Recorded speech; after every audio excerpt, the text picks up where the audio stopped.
Hello and welcome back to another episode of Majlis and Markets with your host, Hassan Javraj. Join us for insightful conversations with leaders in Islamic and global markets. Don't forget to like, share and subscribe. You can also reach us at hassan@majlisandmarkets.com and be sure to follow us on LinkedIn. Today, we're exploring the rise of the UAE. The UAE, once known mainly for its oil, now drives growth across finance, trade, and technology.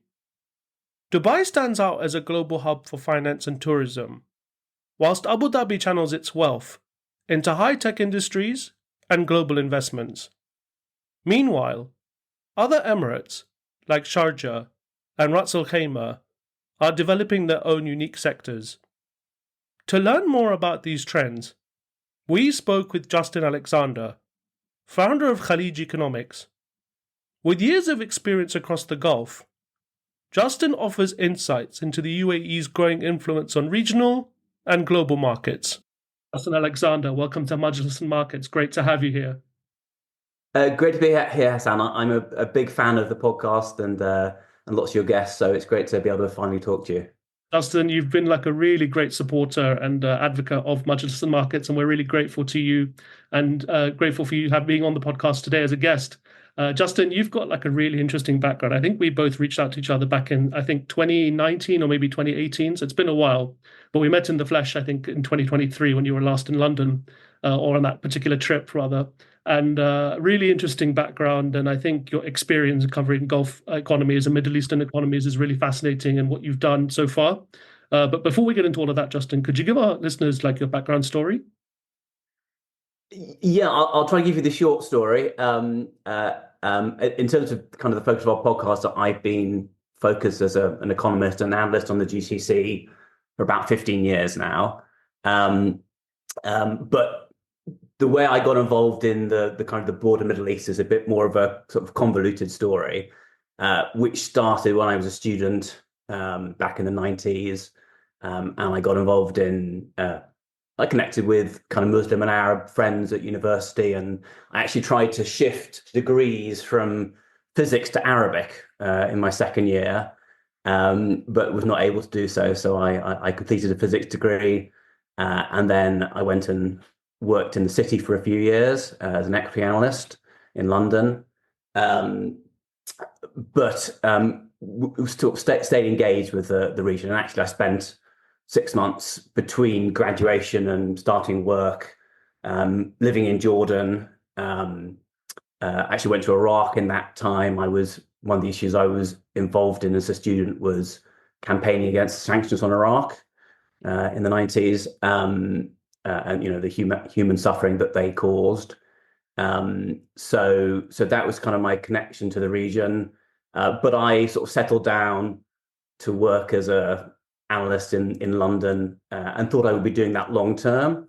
And then the 2003 Iraq invasion happened, and that kind of caused me to reevaluate my priorities and really focus back on the region.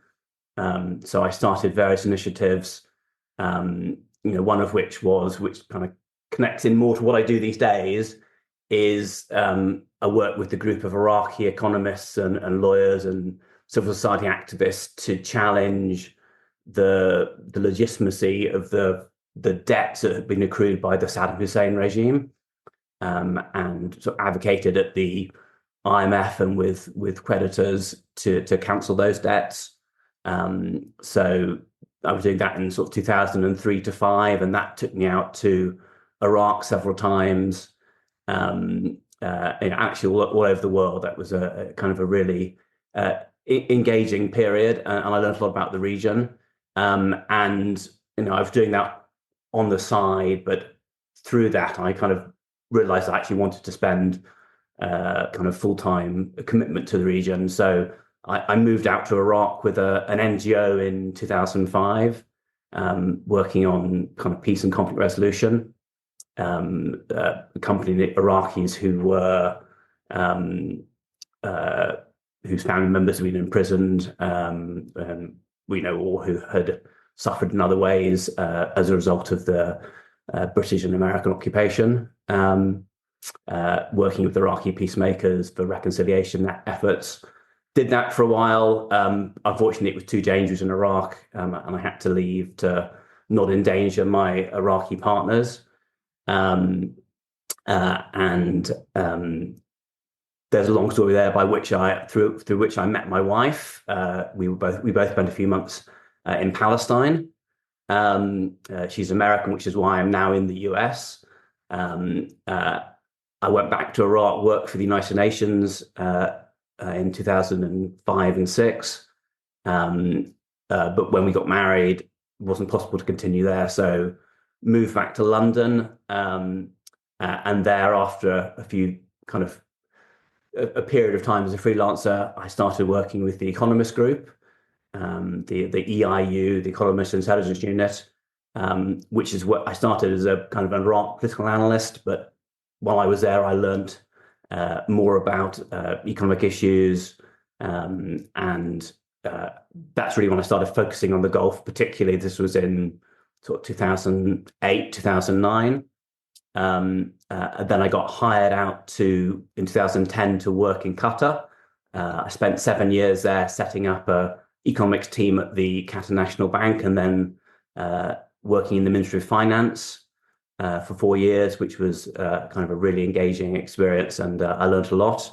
And then I guess it was now 7 years ago, kind of relocated to the US for family reasons, so my kids could be near my wife's family.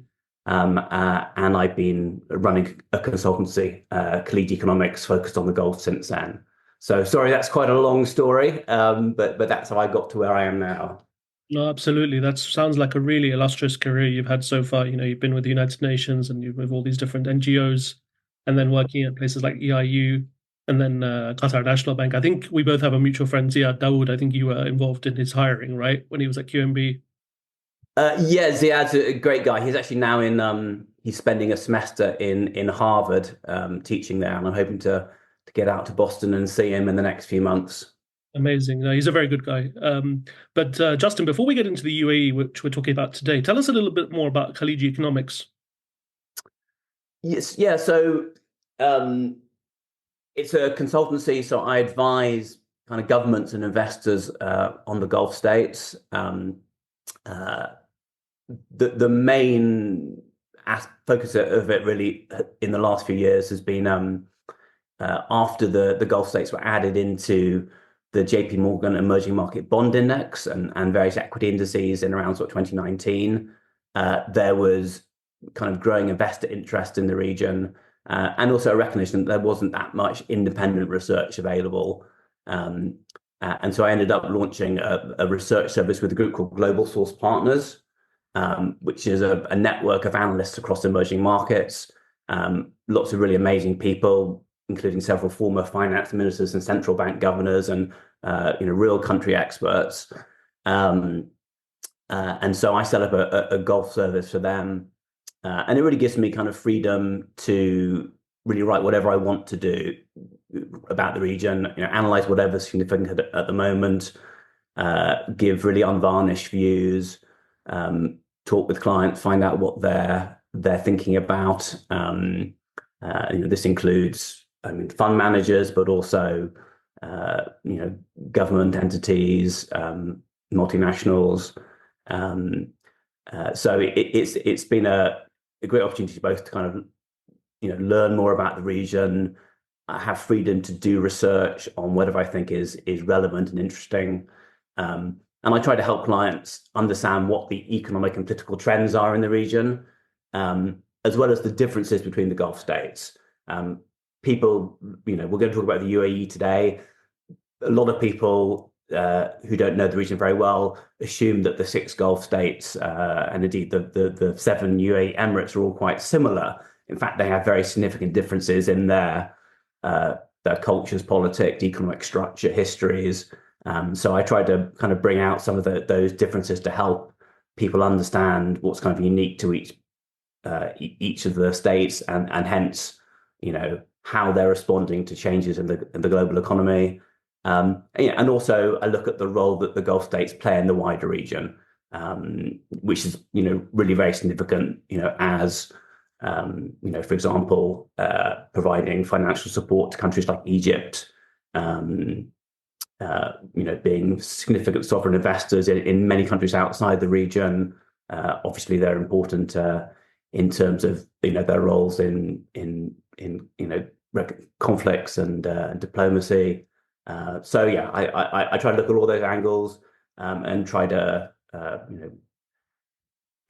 help people understand some of the context and the history and the local color, as well as just a lot of digging through economic data and looking where the trends are going. Fantastic. Justin, you mentioned the UAE, right? Like we're talking about the UAE today, and as you mentioned, it's seven emirates, all distinct, all have their own idiosyncratic stories and different characteristics in history, different political economy, I would say as well. I think it's quite interesting that the UAE only has been really a country since 1971, if I'm not mistaken. Um, Most people today, when they think of Dubai, they think Dubai is a country, not an emirate, until they actually go there. And then now you're hearing the names of like Abu Dhabi, Sharjah, and maybe like Ras Al Khaimah and some of the other emirates as well to a lesser extent. But Justin, why do you think the UAE is an important player, not only in the GCC and Middle East, but globally? There are so many answers to that question. One is just its economic weight, and that's rooted in Abu Dhabi's oil production. But also, I think it's much broader than that. I think it's partly because of this federal structure into Emirates. The different parts of the UAE have evolved different roles and focuses. And we'll talk maybe a bit perhaps about diversification and the development of Dubai. But Dubai has become a real global hub city. And actually that's not so much because of its oil capacity. It's really because its oil output began to decline really early on in the oil era, maybe kind of in the 90s. And so it invested very heavily in a wide range of things in logistics and infrastructure, and really became a global hub location. So I think the UAE is important for the economic aspects, the oil, but also that kind of non-oil trade hub in Dubai and also in other parts of the UAE. And it's important because it plays a really active role in the region. I mentioned earlier on its kind of support for Egypt, helping it through a financial crisis this year with a really major investment in Ras Al Khaimah. And it also is actively involved, and maybe we'll talk about this later on in the kind of ongoing conflicts and trying to kind of work for a ceasefire in Gaza and Lebanon and so on. So yeah, it's a significant player. There's also many other aspects. We'll talk about the UAE's role as a sovereign investor, I'm sure. Abu Dhabi has just been kind of officially declared as the wealthiest city in terms of sovereign wealth, with about $1.7 trillion across its various funds. And it's a very active investor all over the world. So that's another reason why it's important. It's a reason why many people go to the UAE. And it's just a very diverse country. Obviously, 90% of the population are expatriates from over 100 countries. So it's a place that touches on many stories around the world. So I think that's why it makes it interesting. Yeah, I kind of look at the UAE from like its independence until say the 1990s. It was quite a rocky start in the beginning. I think Ras Al Khaimah only joined a year later in 1972, if I'm not mistaken. And then when obviously oil production was ramping up in places like Abu Dhabi, they started becoming a more prominent place. And obviously Dubai has been there with its, like as you mentioned, with its non-oil trade sectors like logistics, finance. But like Justin, if we're focusing on the more modern period over the past say like 20 years or so, specifically on Dubai, let's begin with.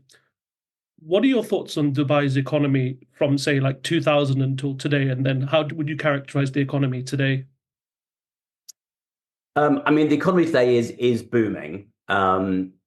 which is great unless you need to get across town in under an hour, because the gridlock that has developed in Dubai is a consequence of its success. So Dubai's economy has gone through various cycles. So I mentioned a bit about kind of the foundations in the 70s and 80s under Sheikh Rashid, who recognized that the oil era would be coming to an end in Dubai, and actually oil is only about 1% of Dubai's GDP. So yeah, those foundations were laid. Emirates Airlines, the ports, the free zones, a model really built around Dubai's pre-oil mercantile heritage. And in the last 20 years, really since I've been visiting and covering it, it's been through several cycles of boom and bust. Obviously, for kind of a very serious boom and bust in around the time of the global financial crisis. It had another a down period after regional oil prices, after the oil kind of market declined in 2015, and that had a wider impact. Although Dubai is not an oil economy, it is impacted by oil prices because that drives kind of investment and confidence in the region to some extent, although it's becoming more de-linked from that. And I think perhaps that's the story of the latest kind of boom over the last 4 years, is that Dubai has become kind of even more de-linked from oil, and much more diversified, in terms of financial services and manufacturing. Artificial intelligence is a major sector at the moment. There's just a wide range of things happening there. It's not really based on a single sector anymore. For a long time, Dubai was maybe seen as a real estate play, and I think you had an excellent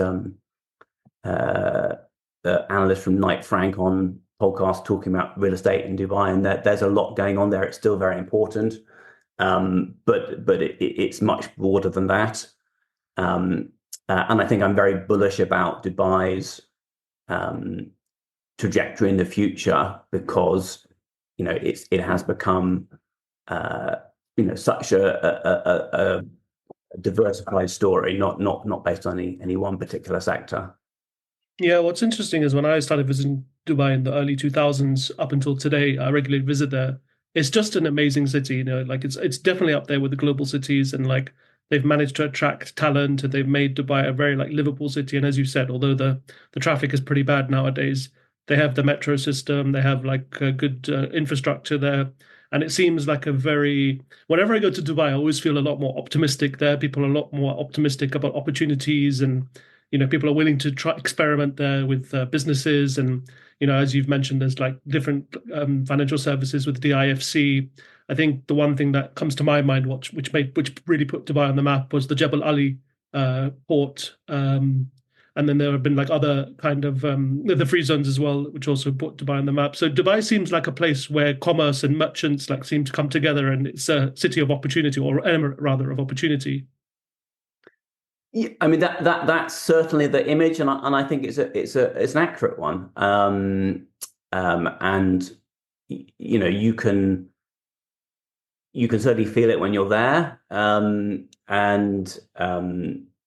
you can see it in the data. So, for example, if you look at foreign direct investment, I think the FDI Intelligence Survey last year ranked Dubai as the top city globally in terms of greenfield FDI projects, something like 1,500 projects. So there's a lot of investment going in there. A lot of projects that were envisaged during the kind of the earlier booms, but then were kind of put to a side, are now back on. So things like the Palm Jebel Ali. There's real ambition there. Dubai can be a little bit of a bubble when you're there. I know many people who've lived there all their lives, or both Emiratis, but also expatriates who were second or third generation in Dubai. So it has a very distinct culture and vibe. Has very grand plans for the future. So I don't know if you want to talk about this now or later on. There's a kind of a 2030 plan to double the size of the economy. Dubai loves plans. I think that's part of its story is, back from the days of Sheikh Rashid and then through now to Sheikh Mohammed. There's been strong leadership from the government in terms of developing plans for different sectors, for infrastructure, and then working with the private sector, both domestically and foreign investors, to get things done, and kind of creating and this is perhaps the key thing, creating a really supportive regulatory environment that allows business to happen and flourish and grow, and makes Dubai a nice place for people to live. I mean, that's part of Dubai's story, and we can talk a bit about competition with Saudi Arabia as Saudi Arabia transforms dramatically under Vision 2030, and there's a bit of competition between the UAE as a whole, and particularly with Dubai and Riyadh. And one of the factors that sets Dubai aside is that it has this very established ecosystem of facilities and good residential communities, and everything that you need to have a good life. So that's continuing to draw people. It's drawing people not just to come and work in Dubai, but even to retire there or reside there, as a place to base themselves rather than as a place to come and work. No, absolutely. I think like as you said, right, they put the infrastructure, both hard and soft infrastructure, with the market regulations, and also the thing that comes to my mind is like state-owned entities like Emirates or DP World. These have become like global names now. Like 25 years ago, you wouldn't have heard of like DP World, but they seem to be like they're in the news a lot. And then you have Emirates, which is obviously a prominent airline, or probably the most prominent airline in the world at the moment. And then you have other UAE or Dubai rather entities which are investing overseas. And then, as you said, right, like a lot of FDI is going into Dubai, and it seems to be the center of the world right now in terms of trade and FDI and finance and all these different activities. Yeah, it is, but also not just Dubai. I mean, there's also a lot of investment going into other Emirates as well. So we can talk about them. But yeah, I mean that's certainly the case. Yeah, if we just shift to the capital, Abu Dhabi, which to me is an interesting place as well. I was there in February this year, and it's a really fascinating place. A lot more low key, a lot more relaxed, I would say, compared to the hustle and bustle of Dubai. Definitely more Emiratis I come across in Abu Dhabi than I do in Dubai. But what are your thoughts on Abu Dhabi's transition from like economy-wise from say like 1971 to today in terms of development? Well, I mean, since 1971, there's been a pretty dramatic transformation everywhere. These, and I don't know offhand what the population was in 1971, but it wasn't very much. So yeah, no, there's really dramatic transformation in terms of kind of the urban environment, in terms of the diversification of the economy. I mean, the big story, with Abu Dhabi is oil, of course, and will remain oil for a long time. But in recent years, there has been a lot else happening there. One of the most interesting stories recently has been the development of the Abu Dhabi global market, the financial sector there, which I think there was a lot of skepticism about it when it started, because Dubai already had a very established financial center, the IFC, which is amazing, and other Gulf states had and have and still aspire to develop financial centers. But there was always a question about whether there would be space for multiple ones in the region, let alone, only an hour and a half drive away from the IFC. But actually, after kind of a slow start, Abu Dhabi global market has really boomed in the last few years. The financial component of GDP in Abu Dhabi grew by 26% last year, which is completely unheard of. I think a big part of that is the growth of Abu Dhabi global market, and you see that in terms of the number of new funds setting up there. It started to attract kind of family offices of billionaires like Ray Dalio and others, but also asset management firms. And last year they kind of started to outgrow their existing site, and they're expanding to the neighboring Reem Island. So there's a vision to really grow that much further. Initially people came to Abu Dhabi just to be close really to the sovereign wealth funds and try and win their business. But as with the DIFC, it's also attracted other funds and banks who see it's just a good place to operate globally. It slots into time zones between Hong Kong and London and New York. And it's a nice place for professionals to live. As you say, Abu Dhabi's got a kind of a different vibe to Dubai, which is particularly if you have like a family with young kids and you want to be a bit quieter, it works really well. But also it's very close to Dubai. So I think, the two seem to be able to grow together. So that's one recent development in Abu Dhabi. There's lots of other things going on, and kind of when we talk about Abu Dhabi, there also can be a bit of a confusion. For most of the Emirates, really most of the action happens in the eponymous capital city. Dubai is really just a city state, as is Sharjah. But Abu Dhabi is much broader than just the capital city. And it's in fact most of the territory of the UAE, stretching all the way to the Saudi and Omani borders. And there are lots of things going on in Al Ain and in Ruwais, where they're developing an LNG facility. There's lots of heavy industry there. The Zayed port. There's a lot going on in Abu Dhabi outside of that capital city. And the economy is becoming increasingly diversified. In part because of the involvement of the sovereign wealth funds like Mubadala, who perhaps we can talk a bit more about, and ADQ.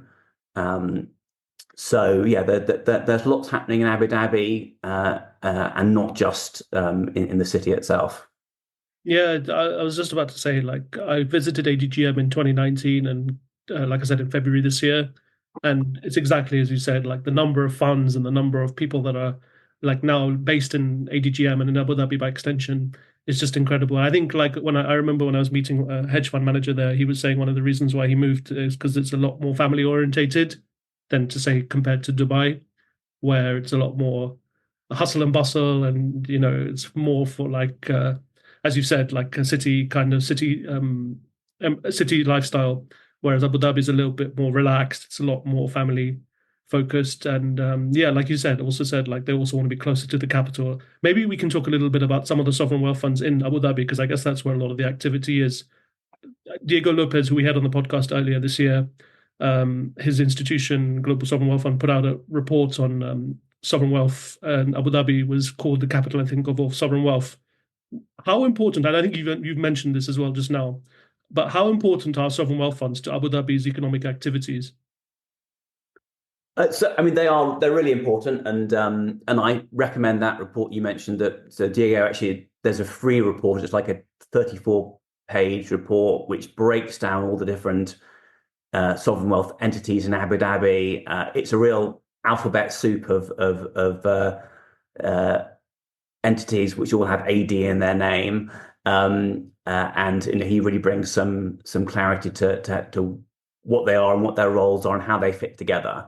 And it's not just what we call the sovereign wealth funds. So there are now basically three sovereign wealth funds. The oldest one, the Abu Dhabi Investment Authority, ADIA, which was founded in the 70s, basically to invest the surplus after the oil shock.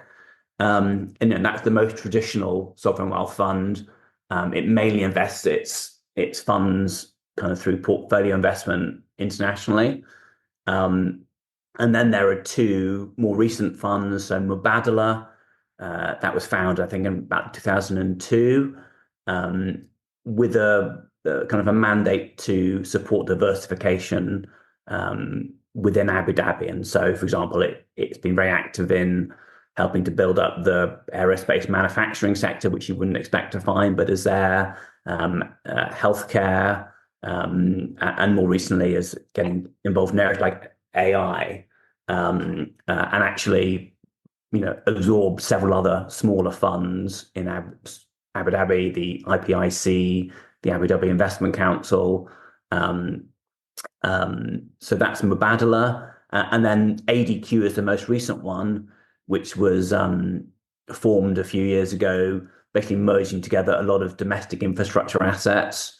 I think something like 30 or 40% of Abu Dhabi domestic economy is in ADQ's portfolio companies. So that's what it was. But actually, although its core mandate is to, in some ways similar to Mubadala, but with kind of maybe a different focus to help develop the domestic economy, it's also taken on a very active role internationally. And I think this is partly because its chairman, Sheikh Tahnoon, has had a prominent role in foreign policy as a national security advisor, and which is why I think ADQ was the vehicle that the Abu Dhabi or the UAE used to invest the $35 billion in Egypt's Ras Al Hekma project this year, and it's also done other things internationally. So those are the three main funds. Their functions do overlap somewhat now. They're not as distinct as they used to be, and that's partly because of their sort of leadership. And they also engage a lot with other entities. So you have kind of the state-owned enterprises, including many of them kind of in ADQ's portfolio, some of which are partly listed on the stock market. And then they also have royal family offices.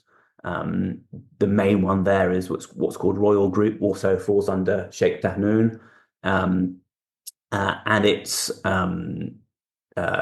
main or many of its assets are also listed under a company, IHC, and you often see these entities kind of working together. So, for example, Mubadala set up an AI investment fund in partnership with G42, which is another royal-owned company focused kind of on tech and AI. So there's a lot of overlap in the ownership and the activities. And just to make sense of that, I highly recommend Diego's report on Abu Dhabi, and maybe you can include a link to that in the podcast notes. No, absolutely. I'll link it in the show notes. Another thing that came to my mind, Justin, was as you've mentioned, that the funds are very active in all these activities and sectors, but they're also active in things like the financing, so things like private credit. So I think Mubadala and Goldman Sachs are doing a private credit fund for India. And, private credit seems to be the big thing nowadays across the world. But yeah, and it seems that they seem to be getting involved in like different activities in different countries as well. Yeah, there have been several sort of investments and partnerships with private credit funds. That's part of it. And yeah, and lots of engagement internationally. You mentioned India. So ADIA, I think, has just set up an office in the financial center in Gujarat, with plans to invest $4 or $5 billion in India through that. So this is, as well as their role in developing the domestic economy, and that's partly through their direct investments and partly through kind of co-investing with other companies and bringing projects into the UAE, as well as doing that. The bulk of what the sovereign wealth funds do is foreign investment, and that's it's to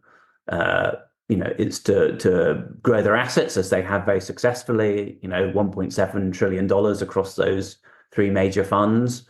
And it also links in with their foreign policy and their international relations.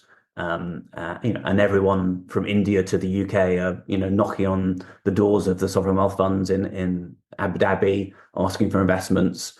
I think you asked at the start of this podcast, why is the UAE so important? And among the other reasons, the concentration of capital and the willingness of the sovereign wealth funds to make substantial investments, in many places is one of the reasons why they're important. But of course, Justin, the main sector in town in Abu Dhabi remains oil, right? Oil is the big game in town. Yeah, we've gone quite a long way in this podcast without talking too much about oil, but we should do. So most of the UAEs, there's a little bit of oil still in Dubai. Sharjah has some gas production. So there's a bit elsewhere, but the vast majority of the UAE's oil and gas is in Abu Dhabi, managed by ADNOC, either directly or often in partnerships with foreign oil companies.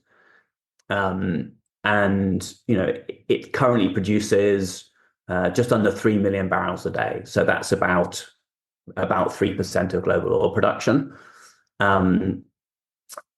But the notable thing here, and this kind of comes up trying to understand some of the negotiations that go on in OPEC plus.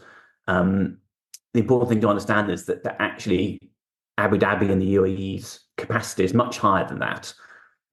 So they have been investing a lot in recent years to grow their capacity over this period since 2017, when OPEC plus has been in operation and has been restricting output to varying degrees through that period. So the quota that the UAE was assigned effectively back in 2016, which with some modification is the basis for what they are currently allocated. Since then, their capacity has grown very substantially, and so they probably have the ability to produce about 4.5 million barrels currently, and soon that will reach 5 million. So that's 1.5 to soon 2 million barrels offline, which is it's a huge part of the global spare capacity, and it means that the UAE is making a much larger contribution relative to its capacity in the cuts that OPEC plus is implementing. So there's been a real tension there, and at various points over the last 5 years, the UAE has shown, maybe hinted that it might consider leaving OPEC and OPEC plus, the broader grouping. But every time it's decided, for different reasons, that because of the trends in the market and maybe because of relations with other member states, it makes sense to stay for the time being. And finally, last year it won some concessions.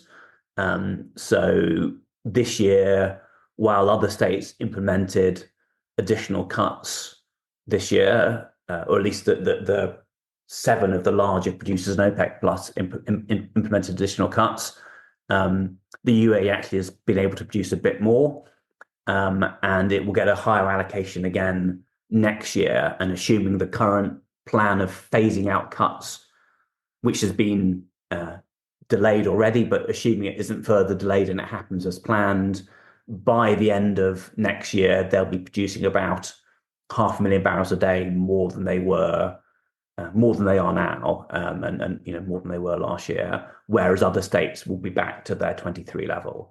So it's getting some concession, but it's still, even then, it will still be making a much larger cut relative to its capacity than other states. So that's, that can't continue forever. So that's kind of the role the UAE plays in OPEC. At the same time as oil, it's investing heavily in gas. And I mentioned it's expanding. It has a small, it had the first LNG export facility in the region on Das Island from back in the 70s, I think. But it's now investing in a larger facility in Ruwais, and has also expanded kind of gas production to meet domestic demand. So that's another significant trend in the hydrocarbon sector. Justin, before we move on to the other Emirates, because they have their stuff going on there, I just wanted to ask you something on the oil and gas. Is that we've had previous guests on talking about the climate change and climate risks in the GCC and in the UAE. But to me, Justin, the UAE was the first country to declare net zero by 2050, not only in the GCC, but in the Middle East and North Africa, I think. They hosted COP28 last year. A lot of controversy over that and a lot of announcements of funding and stuff. But by them increasing oil and gas exports and production, doesn't this kind of go against what they've said that they're going to do by 2050? So it's a good point. So actually, I think it's not contradictory and also makes a lot of sense. So I should say I'm very bullish about the energy transition in that I think it needs to happen and it will happen faster than many are forecasting. So OPEC, for example, is forecasting that oil production will grow another 15% or so by 2050. The baseline forecast for the IEA is only a small cut over that time frame. But really, to make global net zero targets, we need to see very significant cuts particularly in oil consumption. Gas is lower carbon, but also that will need to decline eventually. So for that to happen, what will happen to the oil market if there's a decline in demand? So what I think will happen is that supply will fall off in many places alongside demand. So there are many countries where oil production is more expensive and more polluting than in the UAE. In fact, the UAE and other Gulf states have already some of the cheapest and the lowest carbon intensity of production of oil and gas in the world. It's just very easy to get to, and they have the structures in place to do that. And so it makes sense that rather than developing more capacity in dirty tar sands in Canada or deep offshore projects in Brazil or wherever it might be, it makes sense that more of the world's oil should come from the kind of the cheap, easy, and relatively clean production from places like the UAE. And so I think there's still but what happens in the hydrocarbon sector is that kind of as a rule of thumb, if you don't invest anything, something like 5 to 7% of your production will decline each year. Overall, in terms of a project may last 20 or 30 years without new investment needed, but kind of overall in global supply, you need to keep investing. And so even if demand falls off quite a lot, there will still be need to continue investing to meet the demand that is there. And it makes sense for it to come from places like the UAE. So I think there's still good economic and even environmental sense in these countries investing in more capacity. But at the same time, as you said, they are also taking a real interest in green energy and renewables. I was at COP28 as well, and really impressed by a lot of what I heard there, and it builds on what these countries have been doing for several years. So one of the factors is actually domestic renewable production in the UAE and other Gulf states is really cheap. So they have lots of available land. They clearly have lots of sunlight. And so solar power, projects in the region are repeatedly setting the record lows in terms of the cost of solar power. Um, and they're also, we've talked about their sovereign wealth funds. They have a lot of capital, and they are seeing economic opportunity, and they're investing in renewables around the world.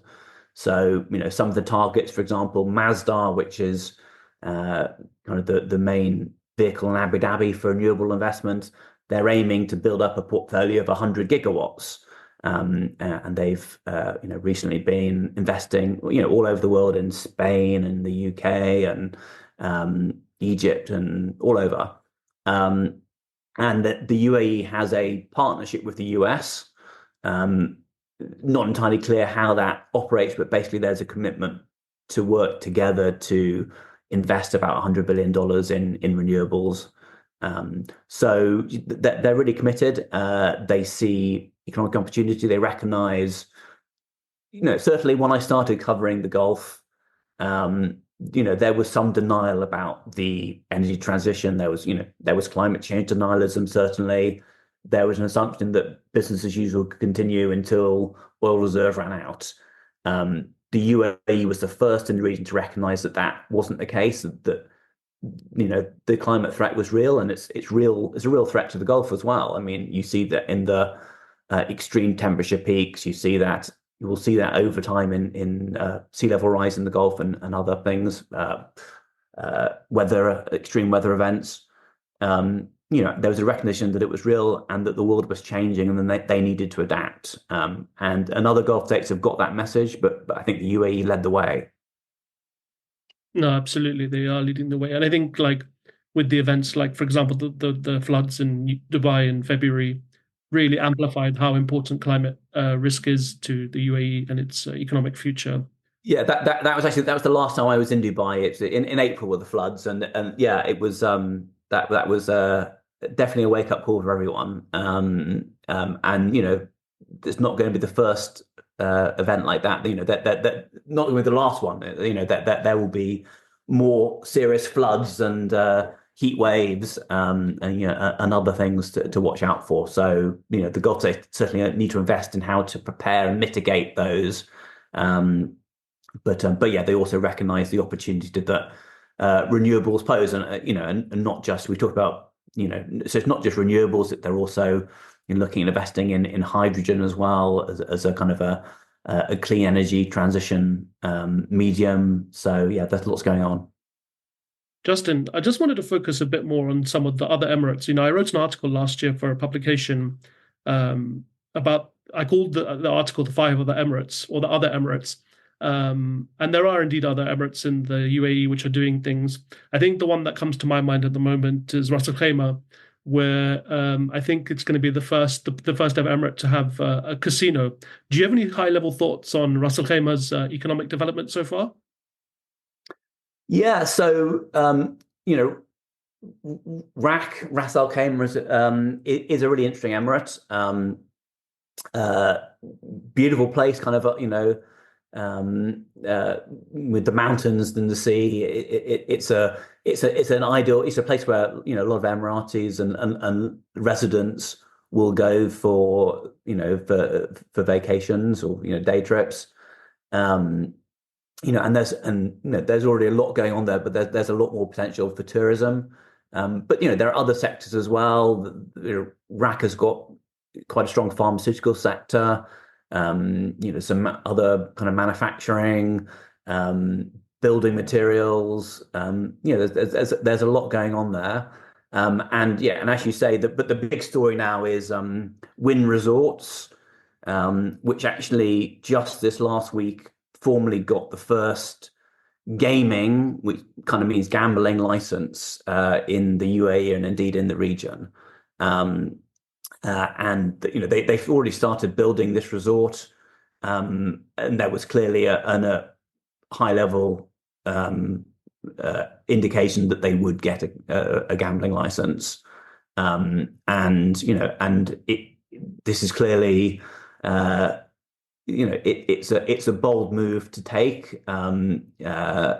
It's part of the kind of the social liberalization that we've seen in many ways in the UAE and across the Gulf. Economically, that I think it's, there isn't really, I'm trying to think, much gambling really between probably like Macau and Monaco, or so that there's a big chunk of the world which is a few hours flight from Ras Al Khaimah. So it will clearly draw a lot of people in, and I'm sure there will be more to follow. But yeah, it's clearly going to be a controversial thing. But yeah, I don't know what's more to say about that. But yeah, lots going on in Ras Al Khaimah. It's not just this casino, but that is certainly, it's due to open in 2028. And it's interesting that it's happening in Ras Al Khaimah rather than Dubai, is where you might expect. And actually, MGM Resorts, the Vegas casino operator, has a project underway in Dubai, which has been planned for several years and is maybe finally moving ahead after delays. But it doesn't currently look like that's going to involve any gambling. Maybe a decision has been made within the UAE to kind of give that sector to Ras Al Khaimah. Yeah, no, it seems like it's going to be like a litmus test to see how it pans out. And as you said, right, like it's a bit surprising that somewhere like Ras Al Khaimah would host a casino and that they've legalized gambling or gaming, however they want to characterize it. I think like also Ras Al Khaimah is not too far from Dubai, so I guess like people can drive or commute from Dubai to Ras Al Khaimah, and I guess maybe Dubai may be watching to see what happens and then try and introduce its own version. Yeah, it's one of the advantages of the kind of the emirate structure, where you have these, and we haven't talked so much about the kind of the political structure, but I mean the federation in the UAE, the emirates are, other than the kind of the Swiss cantons, there's not really anywhere in the world that has such deep devolved government. It's far more so than US states. And they provide, the Emirates provide opportunities to experiment, and so you can have Ras Al Khaimah with gambling going on. You can have Abu Dhabi with the region's only brewery, and then you can have a more conservative emirate like Sharjah, which is dry. So they can try these different models and see what works economically and culturally. Yeah, absolutely. And like you said, also there's other things going on in Iraq as well. You've got tourism, and then also I think we had Anna Zeitlin on a few episodes ago talking about the new digital free zone that they're trying to develop, and indeed that's part of the UAE's bigger digital finance play. But Justin, what are your thoughts on like other emirates, like say Sharjah, for example? Do you see a lot of activity happening there? Yeah, there's lots going on in Sharjah. So, Sharjah is basically, it's interesting because it's basically an urban extension of Dubai. They're basically, as really is, Ajman as well, but that's a bit further away, and even Al Khayn. Yeah, so geographically, Sharjah is basically to the northeast of Dubai Airport. If people fly in there, and not far from the airport, that's where Sharjah starts. And so, actually a very large population, part of Sharjah's population work in Dubai. And so you have this kind of massive commute in the morning and the afternoon. And so I go and visit places like the Department of Finance in Sharjah, and other, and if you try to kind of leave the DIFC in Dubai at the wrong time, you can get stuck in traffic for 2 hours trying to get, have 20 miles or something like that. So yeah, it's a massive sort of daily commute from Sharjah into Dubai. And so basically Sharjah offers, cheaper, particularly as Dubai real estate prices have risen so much. Sharjah is a more affordable option. So that's part of the reason. But there's also lots going on within Sharjah itself. And there are, several major developments underway. It has active free zones and manufacturing zones of its own. In many ways, similar things to what are going on in Dubai, but done in its own way. And so yeah, so that's Sharjah. They also have, I said they have some gas, and there's more. Uh, there are more gas fields that have been found that are due to be developed. So that's happening. I'd say the main story in Sharjah, and the main reason I focus on it is kind of more from a fiscal perspective, because it's one of the four emirates that issues sovereign debt. And it's a bit of a different story from Dubai and Abu Dhabi and Ras Al Khaimah, which all of them are running fiscal surpluses and have quite strong credit ratings. Sharjah has, it struggled in recent years. It's had a structural deficit. Its bonds have been, its credit ratings have been downgraded several times. It's right on the cusp of what's called investment grade. So the question is, can they turn that around fiscally? And there was a kind of a medium term fiscal outlook released last year, and we're waiting to see really for this year's fiscal data to see how successful they are in kind of adhering to those kind of expenditure targets. It is getting a lot of Sharjah's revenue comes from things like taxes on land sales. And so as the Dubai and wider real estate boom continues, Sharjah is benefiting from that. But it needs to build kind of a more sustainable base to its public finances and economy. And I think it is in many ways, but yeah, it's an interesting place. If we shift northwards, another emirate that comes to my mind, which is quite important to the UAE, is Fujairah. How important is Fujairah to the economic activities of the UAE? Well, I mean, we'll talk about this later. Maybe Fujairah will become very important if anything happens in terms of conflict in the Gulf, which I think is unlikely. But because Fujairah is the UAE's outlet onto the kind of Indian Ocean, Sea of Oman, rather than the Persian Gulf. And yeah, so that it has a major port. It has a pipeline running from the Abu Dhabi oil fields to Fujairah. So that's a way that they can export oil, at least part of their output, without having to go through the Straits of Hormuz. And it's become a kind of a hub for kind of refining and shipping. So I have to say, honestly, I've actually never visited Fujairah. It's somewhere I would like to go. So I know it more from kind of reading about it. But yeah, it's also interesting as it's sandwiched between Oman. So there's a whole complicated patchwork of emirate territories and also Omani territories around. And so, I think as Oman UAE relations develop, and they really are, they've improved a lot in recent years, and they're building a rail link currently. Fujairah is one of the places where the UAE and Oman trade and interact. So yeah, so there's plenty going on there too. No, it was interesting. I was on TikTok the other day and I saw a travel vlogger, Arabic travel vlogger, and he traveled from Oman to Fujairah, and literally one step he took and he was in the UAE and he started getting Etisalat, and then when he took a step backward on his other foot, he got Oman tel.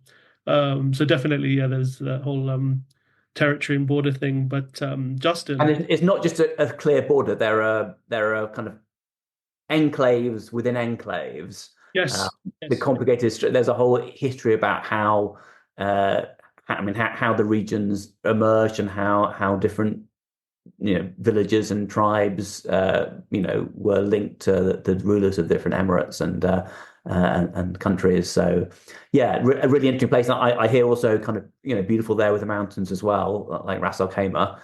So somewhere I would like to visit, but I haven't actually had a chance to yet. Yeah, no, definitely. I think it's an interesting place, and it's going to become more important, as you said, if the geopolitical situation changes. But Justin, there's two other Emirates, obviously, we haven't talked about, and I guess they're the smaller ones, but there's still stuff happening there. I mean, if we look at Ajman, to me, Ajman is small, but there is like a free zone there, and there's some activity going on there, right? Yeah, so as I said, gosh, you're testing me here. You should have warned me you were going to talk about the smaller Emirates, because I don't follow them so closely, and they don't issue bonds, for example. But yeah, I mean, Ajman, it's further up from Sharjah. It's still effectively part of that. Metropolitan region that includes Dubai, and it has a similar model of kind of real estate developments, free zones, um, but it's you have to tell me it's kind of population of like 300,000 or so, so it's yeah, much smaller. Yeah, and I think Al Quwain is probably the smallest of them, right? Exactly, and that's further up the coast, yeah. So yeah, there's again I think it's a similar story, and there may be some complexities to the Omal economic story that I'm not aware of. But yeah, there's lots of interesting like quirks and stories and histories in each of these emirates and their leaderships and how they've developed. So yeah, it's part of what gives the UAE a special color. Speaking of the UAE and its color, Justin, one thing that's been really interesting to me, watching the UAE over the past couple of years, particularly, is that they're doing a lot of bilateral free trade agreements. I think it's called the Comprehensive Economic Partnership Agreement, is how they're characterizing it. And basically, from what I understand, these are free trade agreements which the UAE is signing. They've got about 12 so far. I think the most recent one they signed was with Malaysia yesterday. And it's basically a free trade agreement. But Justin, one thing I wanted to ask you is that yes, they're doing the free trade agreement. These are bilateral deals at the same time when the UAE is a member of the Gulf Cooperation Council, which itself is negotiating free trade agreements. Isn't there a little bit of uh, a bit of a contradiction here? So yes and no, and there's some history here that kind of explains how this developed. So I mean, so firstly, why is the UAE doing all these free trade agreements? It's because it's as we've discussed, it's a really open economy driven by trade, driven by business links, tourism, investment. It's keen to build and its free trade agreement it's signed has been all over the world, everywhere from, you said, Malaysia. They also signed one with Jordan last week as well. I think the first actually in the region, and the others have been as places kind of as far apart as Costa Rica, I think, and India, and so yeah, that the UAE is keen to develop its relations all over the world and become or build on its status as a global hub. So that's why it's doing them. Yeah. So why is it doing them bilaterally? So the history is, the GCC started trade negotiations with several countries and blocks, many decades ago. I think the EU GCC negotiations, which are still ongoing, began back in 1990. And talks with China and India started, close to the start of the century. And obviously it's doing trade deals, as you'll see elsewhere in the world. And the UK, for example, is post Brexit has been trying to do trade deals, including with the GCC, and has struggled. It's that they're complicated things, and it's clearly more complicated when you have multiple countries involved, whether that's a block with a single country or even two blocks with each other, like the GCC EU. So there are lots of places in terms of differences on tariffs or subsidies or regulatory standards where there can be holdups and individual countries can have vetoes. So that's why these negotiations have been difficult. In the 2000s, Oman and Bahrain separately signed bilateral trade deals with the US. which have been, relatively successful. But that was a bit of a kind of a shock when they happened in the GCC, and there was an agreement to limit negotiations to the GCC level. So that's what happened for many years. But actually, for complicated reasons, global financial crisis, the internal rift within the GCC over Qatar in 2017, the GCC did not make much progress in any of these FTAs that were underway. And so the UAE determined to go it alone. And it really started this in, I think, 2021, so only 3 years ago. And it has been just phenomenal how rapidly it's negotiated some of these agreements. So I think it's CEPA, as they call them, comprehensive economic partnerships. These are a little bit broader than a free trade agreement, an FTA. They cover investment and other aspects of kind of bilateral relations.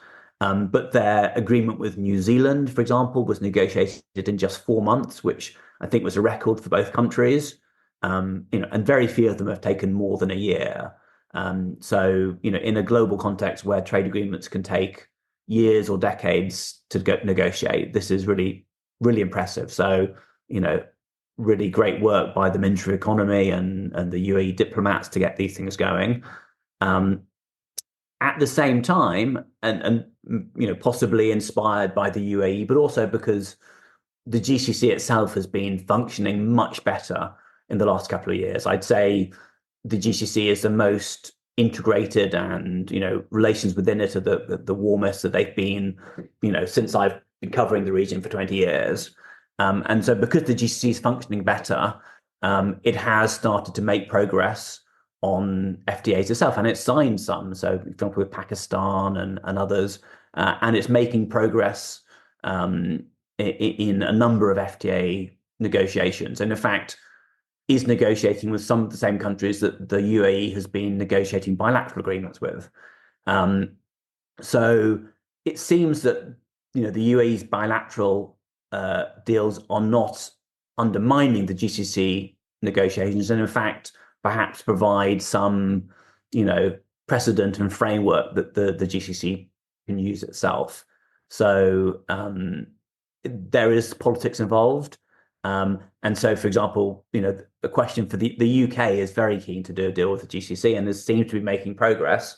But there is always mutterings that, if the regional deal doesn't work, maybe they'll shift to some bilateral agreements, including with the UAE. So there are tensions there, but it seems to broadly be a kind of a virtuous circle where, as the UAE signs more deals, the GCC itself is making progress.